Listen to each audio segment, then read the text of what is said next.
көннәр, исәнмез, кадерле дуслар.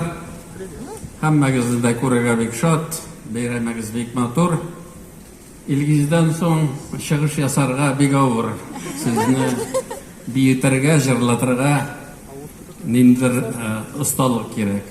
Аңа карамастан, һәммәгезне дә күрергә бик шат булдырасыз. Беренчеләр булып, шулай итеп актив булыгыз, киләчәктә дә сезнең белән горурланырга насип булсын. Сезгә зур рәхмәт.